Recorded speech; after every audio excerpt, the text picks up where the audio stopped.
இந்த மால்ல ஜுராசிக் பார்க்ல இருந்து 2 செக்யூரிட்டி எடுத்திருக்காங்க போல.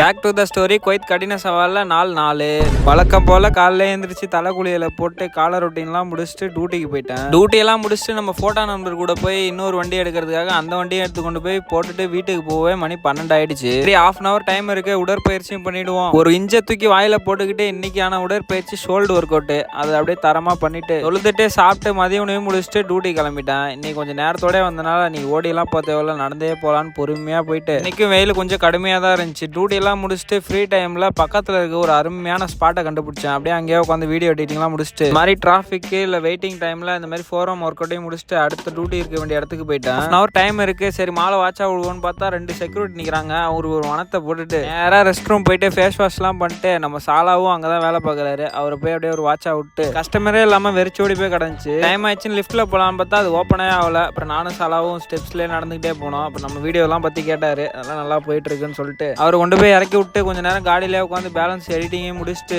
வீட்டுக்கு போற வழியில நம்ம தான் எல்லாத்தையும் பயமுடுத்துவோம். நம்மளே ஒருத்தன் பயமுடுத்துதான். இவனை விடவே கூடாதுன்னு அவனை மிரட்டல அப்படியே தெரிச்சு ஓடுறான். வீட்டுக்கு போயிட்டு தொழுது சாப்பிட்டு டே முடிச்சுக்கிறேன் நண்பர்களே. நாளைக்கு பார்க்கலாம். இணைப்பில் இருக்கவும்.